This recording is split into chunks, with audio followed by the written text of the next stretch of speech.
السلام علیکم defence lovers friends, defence updates میں پاکستان کی تیسری ملجم کلاس کارویٹ کی لانچنگ کی خبر پر بات کریں گے۔ سائپرس کی جانب سے اسرائیلی ساختہ آئرن ڈوم کی ایکوزیشن، جاپان کی طرف سے 1000 سے زائد میزائلز کی ڈپلائمنٹ، فلسطینی صدر کے دورہ ترکی، چین اور رشیا سمیت دیگر اہم بین الاقوامی دفاعی خبریں بھی اس ویڈیو میں شامل ہوں گی۔ So let's start.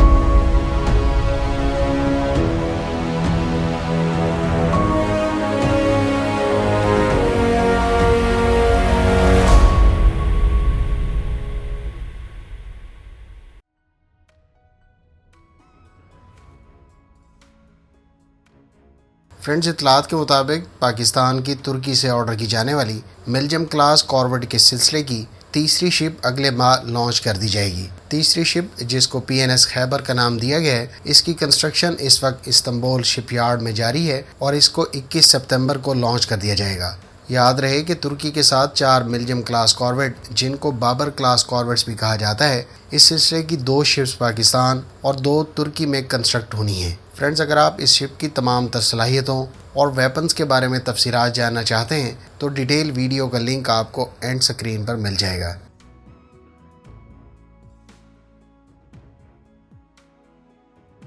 Cyprus national guard کے بارے میں میڈیا سورسز کا کہنا ہے کہ وہ اسرائیل سے آئرن ڈوم سسٹم خریدنے کے قریب ہے، تاہم اس سلسلے میں منسٹری آف ڈیفنس کی اپروول ریکوائر ہے۔ واضح رہے کہ سائپرس بھی عملی طور پر 2 حصوں پر مشتمل ہے، جس میں سے شمالی حصے کو ترک ریپبلک آف ناردرن سائپرس اور دوسرے کو ریپبلک آف سائپرس کہا جاتا ہے، جو یونان کے زیر اثر ہے۔ جہاں تک آئرن ڈوم کا تعلق ہے تو اس ایئر ڈیفنس سسٹم کے بارے میں کہا گیا ہے کہ یہ 70 کلومیٹر کی رینج رکھتا ہے اور یہ 155 ملی میٹر کے آرٹلری شیلز اور دیگر ایریل تھریٹس کو انٹرسیپٹ کر سکتا ہے۔ اسرائیل نے یہ سسٹم امریکہ کے تعاون سے تیار کیا ہے، جبکہ اسرائیل ایروسپیس انڈسٹریز یہ سسٹم امریکی فوج کو بھی فراہم کر چکی ہے۔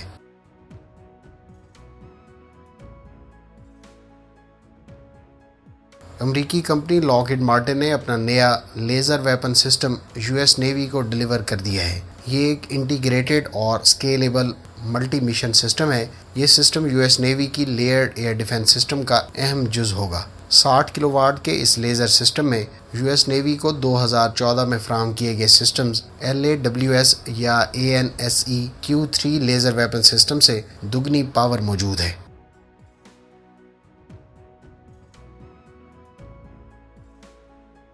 فرینڈز، وائٹ ہاؤس نے اتوار کو ایک بیان میں کہا ہے کہ امریکہ، برطانیہ، فرانس اور جرمنی کے رہنماؤں نے ایران کے ساتھ 2015 کے جوہری معاہدے کو بحال کرنے کی کوششوں پر تبادلہ خیال کیا ہے۔ فون کال کے دوران، جس میں زیادہ تر یوکرین پر توجہ مرکوز رہی، اس دوران ایران کے جوہری پروگرام پر بھی بات چیت کی گئی۔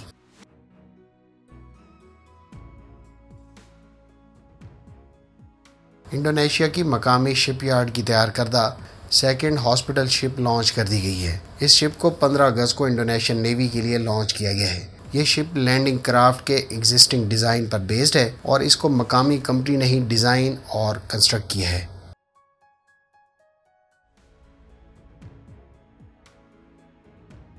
فرینڈز، چین کی شپ بلڈنگ انڈسٹری کی رفتار کو میچ کرنا اب کسی کے بس کی بات نہیں۔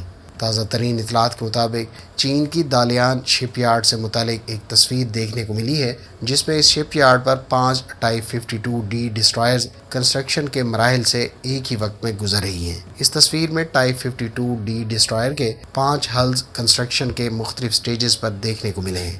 یاد رہے کہ چین کی نیوی اس وقت 25 ٹائپ 52 ڈسٹرائرز استعمال کر رہی ہے، جس میں سے 13 ٹائپ 52D اور 12 ٹائپ 52DL ڈسٹرائرز ہیں۔ ٹائپ 52D 7500 ٹن فل ڈسپلیسمنٹ اور 157 میٹر کی لینتھ رکھتی ہے۔ اس میں 280 پرسنل کو اکاموڈیٹ کیا جا سکتا ہے۔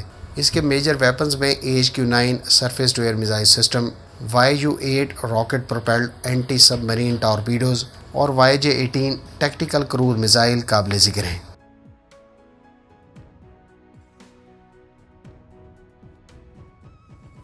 جاپان کے میڈیا سورسز کا کہنا ہے کہ جاپان اپنے 1000 لینڈ بیسڈ ٹائپ 12 اینٹی شپ کروز میزائلز کو ڈپلائی کرے گا۔ مبینہ طور پر ان میزائلز کی رینج بھی بڑھائے جانے کی اطلاعات ہیں اور ٹائپ 12 میزائل کی رینج 200 کلومیٹر سے 1000 کلومیٹر تک بڑھائے جانے کی اطلاعات ہیں۔ حالیہ ڈپلائمنٹ کے بارے میں کہا گیا ہے کہ یہ چین اور تائیوان کی کشیدگی کے پس منظر میں کی جا رہی ہے۔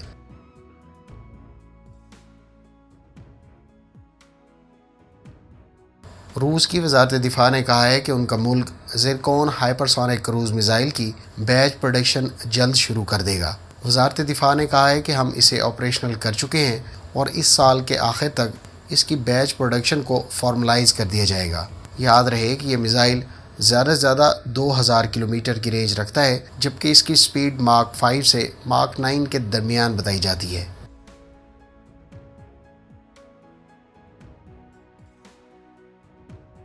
فرینڈز، قطر یورو فائٹر ٹائفون استعمال کرنے والا 9واں کسٹمر بن گیا ہے۔ قطر کی ایئر فورس کو 15 اگست کو یوکے میں پہلا یورو فائٹر ٹائفون حوالے کر دیا گیا ہے۔ ان طیاروں کو یوکے میں منعقدہ ایک تقریب میں قطر امیری ایئر فورس کے حکام کے حوالے کیا گیا۔ پہلا یورو فائٹر ٹائفون اس ماہ کے آخر تک باقاعدہ قطر پہنچا دیا جائے گا۔ فرینڈز، قطر نے ٹوٹل 24 طیاروں کا معاہدہ دسمبر 2017 کو طے کیا تھا، جس میں 9 ہاک ٹرینر جیٹ بھی شامل تھے۔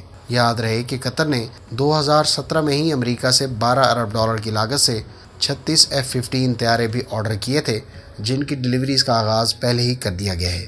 اس کے علاوہ قطر نے 36 رفال طیارے 24 اور 12 کے بیچ میں بالترتیب مارچ 2015 اور دسمبر 2017 کو آرڈر کیے تھے، جن کی مالیت 7.4 ارب یورو بتائی گئی ہے۔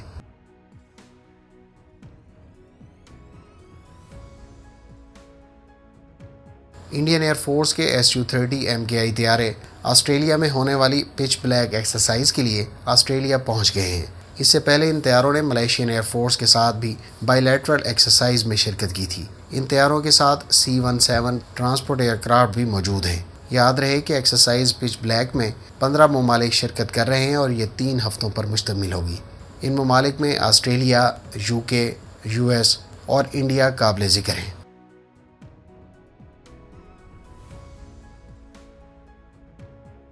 فرینڈز، جنوبی کوریا اور امریکہ کے درمیان گزشتہ چند سالوں کی سب سے بڑی ایکسرسائز کا آغاز آج ہو گیا ہے۔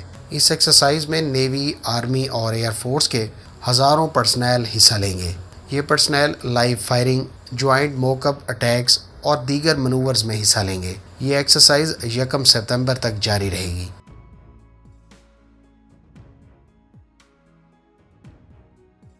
فرینڈز، فلسطین کے صدر محمود عباس ترکی کے صدر رجب طیب اردوان کی دعوت پر ترکی کے دارالحکومت انقرہ پہنچ گئے ہیں۔ فلسطین کی سرکاری خبر رساں ایجنسی وافا کے مطابق محمود عباس کا دورہ 3 دن تک جاری رہے گا۔ انقرہ میں فلسطین کے سفیر فائد مصطفیٰ نے کہا ہے کہ صدر محمود عباس 2 طرفہ تعلقات پر بات چیت کے لیے صدر اردوان کے ساتھ ملاقات کریں گے۔ دونوں سربراہان کے درمیان مذاکرات میں فلسطین کی تازہ ترین صورتحال کے علاوہ دیگر بین الاقوامی امور پر بھی بات چیت ہوگی۔ فرینڈز، یہ تھیں آج کی ڈیفنس اپڈیٹس۔ امید ہے اس ویڈیو سے آپ کی معلومات میں اضافہ ہوگا۔ ملتے ہیں نیکسٹ ویڈیو کے ساتھ، اپنی دعاؤں میں یاد رکھیے گا۔ اللہ حافظ۔ پاکستان زندہ باد۔